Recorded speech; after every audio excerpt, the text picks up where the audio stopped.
Só que o que acontece? Quando você comparava aqueles resultados com os resultados experimentais, simplesmente a coisa não batia. E não batia.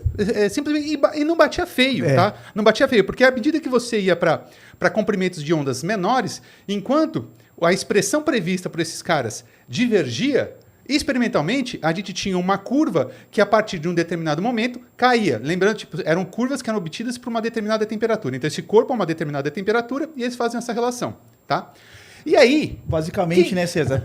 Para comprimentos de ondas menores, para altas frequências, a teoria que nós tínhamos na época da termodinâmica não batia. E não batia de forma, assim, absurdamente estranho. E aí, o que acontece? Os caras estavam loucos para achar a solução para aquele problema. E aí entra ali, 1901, se eu não me engano, Max Planck. Max Planck, físico alemão. Ele é alemão, né? Max Planck é alemão. Ele nas pranchetas ali, fazendo as contas, ele acaba que chega numa solução. Ele nem acreditou muito, ele não entendeu muito bem aquela solução ao qual ele encontrou, ele achou que fosse um artifício matemático. É o nascimento da constante de Planck. É o nascimento da constante de Planck. Que basicamente eu não vou falar aqui ainda em quantização, eu vou falar aqui em discretização. Ele discretizou o espectro eletromagnético. E como? O que ele percebeu? Que então, por uma determinada temperatura, você tem um corpo negro que ele vai emitir uma radiação. Sim. E ele percebeu o seguinte, que a radiação emitida por uma determinada... A energia da radiação emitida em uma determinada frequência, essa energia, ela não assumia quaisquer valores. Ela assumia valores discretos. Tipo, o que seria? Essa energia igual a N vezes um parâmetro de proporcionalidade, que é o H, a famosa constante de Planck, só que ele não sabia propriamente o significado daquilo, vezes a frequência. Então você tem um ponto ali, só que ele não conseguiu entender aquilo lá tão bem. Ficou naquela. E aí quem trouxe, de fato, à luz uma explicação para isso... Essa todo mundo sabe. Manda você essa daí. Albert Einstein, né? Exatamente. Efeito fotoelétrico. Aliás, é o prêmio Nobel de Einstein, né? Efeito fotoelétrico. Que é isso aí, né? Vamos só até para exemplificar aqui para o pessoal entender. Cris, abre aí o que eu te mandei aí. Porque aqui nesse programa a gente põe bastante coisa aqui para o pessoal. Legal. Pô, isso é bom, né? Então tem a famosa lei de Planck, porque aí tem o primeiro gráfico, aí você clica nele, que é o gráfico do corpo negro, que a gente chama. Isso aí é bom. Que é um dos gráficos mais importantes, tanto na física quântica quanto na astronomia. Tá? Exatamente. Porque é daí, por exemplo, pessoal, que vem o lance do Sol ser branco. Entendeu? Clica nesse gráfico aí, Cris. Então, como a gente colocou, isso aqui... Posso chegar aqui? Pode teoria clássica. Isso aqui é o que era previsto pela teoria clássica de uma curva que foi concebida tomando a eletrodinâmica mais a termodinâmica clássica, tá? Isso aqui é o que era tido experimentalmente. Isso aí. Quem conseguiu plotar isso aqui, percebam que são curvas para diferentes temperaturas. Quem conseguiu, na verdade, fazer chegar num resultado, numa expressão que descrevia isso aqui com precisão, foi o Planck fazendo isso que a gente mencionou aqui, fazendo a discretização do espectro eletromagnético. Porém, então ele resolveu esse problema. Ótimo, maravilha, só que num primeiro momento, artifício matemático. Foi da forma que ele entendeu mesmo, como um artifício matemático. Num segundo momento, chega quem? Chega nosso queridíssimo Albert Einstein, que se meteu em absolutamente tudo esse cara, né? E aí ele explicou o que aconteceu. Ele descobriu o fóton.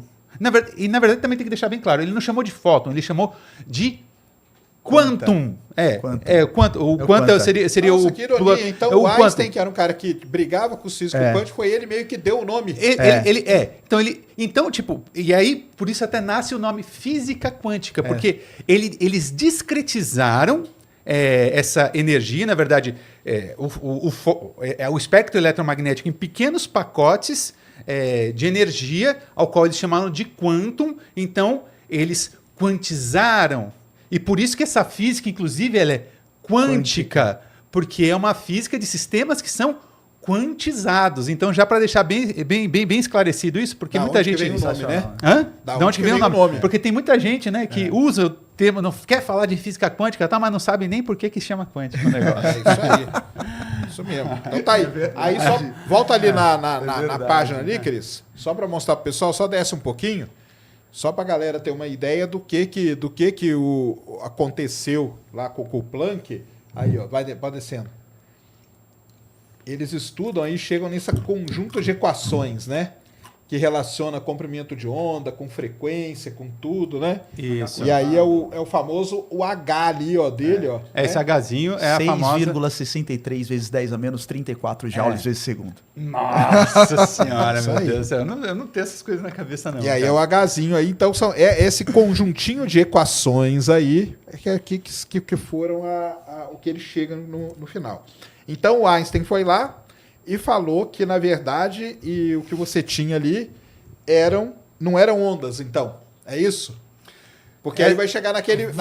Não, vamos lá. Na verdade, estamos chegando lá. A gente tem um ente que se Porque comporta como quando o onda. cara estava fazendo o gráfico, ele via, era onda eletromagnética. Sim, Porque tinha frequência e tinha exatamente. comprimento de onda. Exatamente. Só que o que o Einstein ele coloca ali? Olha, isso aqui está se comportando. Isso aqui. Aí, bom, o efeito fotoelétrico, né? Basicamente você tem luz que bate numa placa metálica e aquela placa metálica emite. Libera elétrons. Como isso? Então, você sabe que teve o Hertz? O Hertz, antes de Planck. Tinha um grupo ali do Hertz, e teve até gente antes, lá em meados do século XIX, que já sabiam desse efeito, que luz fazia com que partículas, elétrons saísse de placas metálicas. Sim. Aí foi lá um dos caras que trabalhavam junto com o Hertz, que foi fazer um estudo um pouco mais aprofundado disso, que ele percebeu que dependendo da frequência da luz emitida sobre a chapa metálica, você poderia sair ou não. E aí os caras falaram, opa, peraí, o que está acontecendo aqui? Só que eles não conseguiram achar uma explicação. Então, o que o Einstein fez foi o seguinte, ele juntou as coisas, ele pegou aquele trabalho lá do grupo de Hertz, pegou o trabalho de Planck e falou, o que está acontecendo é isso aqui. Óbvio que na época não foi bem assim. Mais ou menos a relação relatividade-Lorentz. Sim. Estou só fazendo uma Não, alusão. com certeza.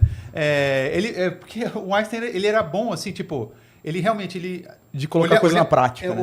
Olhar a coisa como um todo. trabalhos anteriores ali e conseguir enxergar as correlações de forma correta. O cara, ele tinha... Era genialidade. Ele tinha verdadeiras epifanias, assim, epifanias mentais, E né? até para falar, pessoal, onde que você usa isso? No elevador, galera. Na porta do elevador. Na porta do elevador. É um efeito cara, fotoelétrico. Você usa em um monte de lugar, né, Muito. cara? Eu não manjo muito das tecnologias de Não, aplicação. o pessoal fala assim, mas onde que eu uso isso? Onde que eu uso aquilo de forma prática? efeito fotoelétrico, O efeito fotoelétrico salva sua mão todo dia. Quando você sai correndo, fala, vai aquilo lá. Eu não sei quem que eu ouvi falando uma vez que, inclusive, por exemplo, o efeito fotoelétrico tá... Por exemplo, você tem alguma coisa que é pintada de uma determinada cor e aqueles fica muito sob o sol, aquele desgaste na cor. Também é efeito fotoelétrico. Também é efeito fotoelétrico. Desse eu não sabia. Enfim, eu também não. Na verdade, Agora uma coisa, vocês falaram aí a catástrofe do ultravioleta. Por que tem Que é esse maravilha. nome? Porque é na região do ultravioleta, de baixa Volta lá no frequência. gráfico, De alta volta lá no frequência. gráfico, Cris. Volta lá De no alta gráfico. frequência. Nessa região É. que as coisas começam a ficar, digamos assim, sair completamente do eixo. aqui no... Volta lá no gráfico pra Volta- gente, por é, gentileza. você sobe. Sobe lá. Sobe lá no gráfico. Vai lá, Jota. Olha lá. Clica aí, Olha clica lá. aí. Olha lá. Se você olhar embaixo, está em função do comprimento de onda. O gráfico na horizontal.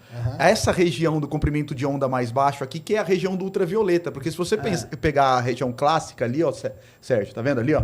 Para maiores comprimentos de onda, a função começa a funcionar dentro do estilo clássico. Entendi. Agora, para baixos comprimentos de onda, que é a região do ultravioleta, você vai para altas frequências, que a coisa descambou. Exatamente. O que faz total sentido, né? Sim, sim, Porque lembra da lei de Planck, quer dizer, quanto maior for a frequência, maior é a energia do fóton. Exatamente. Portanto, é quando você começa a ter efetivamente, por exemplo, o efeito fotoelétrico. Sim, exatamente. Isso aí. É isso aí. Então. Mas por isso que é, então, catástrofe do ultravioleta, por conta da região... Aliás, onde esse problema fazer um apareceu. comentário, quando eu tive essa aula na faculdade, grande professor Ricardo Terini, maravilhoso, se ele estiver assistindo, um abraço.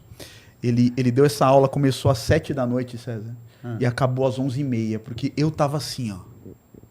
Cara, é lindo essa história, Sérgio, da catástrofe, porque é uma catástrofe, pensa do contexto científico. Cara, sim, claro. por que catástrofe? Porque, olha isso, Sérgio, É uma catástrofe. Olha o esperado. Olha o que aconteceu. Isso não é um desvio padrão, isso é uma catástrofe. Então, eu lembro que eu fiquei fascinado na aula. Assim. Vamos colocar aqui também naquele período ali, é uma catástrofe para os cientistas na época que, vamos dizer assim, alguns comentários tanto quanto prepotentes por parte de alguns deles, né? Sim. Com relação de que eles achavam de fato de que a física tinha acabado ali e que era só uma questão de precisão. Sim. Então, mas tinham dois problemas, na verdade, naquele período em que, embaçava a cabeça dos caras. Uma era a catástrofe do ultravioleta. E a outra era posso usar o termo um pouquinho mais técnico, vocês traduzem aí. O fato das equações de Maxwell, elas não serem covariantes sobre transformações de Galileu. E aí que nasce a relatividade restrita. Né?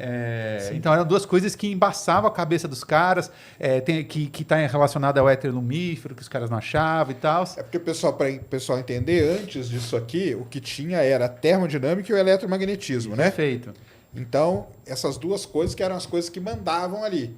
E todo mundo pensava, e isso acontece com a física direto e tal, e não só com a física, mas com tudo, que aquilo ia resolver tudo. Aí quando chega nisso aqui, não resolve. Não resolve. E aí, o que aconteceu? Será que tem... É o que meio que a gente está vivendo com o tal da crise cosmológica. Entendeu? Eu acho que tem coisa aí. Tem coisa que vai mudar muita coisa na história da ciência aí, né, nessa crise cosmológica que está acontecendo, eu acredito. Sabe? Porque eu acho que tá... Aí o pessoal... Qual que é a primeira coisa? Tá tudo errado, cara. Fizemos tudo errado. Volta tudo. Vamos ter que criar uma nova física, né? Vamos ter que criar uma nova física. Todas as medidas foram feitas erradas. Refaz tudo. E não, simplesmente teve que aparecer os caras que falaram, pessoal, calma aí, não é isso não. Vamos, calma, o eletromagnetismo está certo, a termodinâmica está certa. Só que a gente precisa continuar com o eletromagnético. Acabou. É que tem uma faixa de trabalho, né? Eu sempre falo isso, Sérgio. Não é uma questão de quando alguma coisa dá errada, não é para você jogar fora o que você fez para trás. É para dar continuidade, né? Certeza. Alguma coisa que não está certa não significa que aquilo que estava certo está errado. Exatamente. Tem que ser uma questão de desenvolvimento. Exatamente. De construção do processo científico nessa história toda. Exatamente. Muito bem.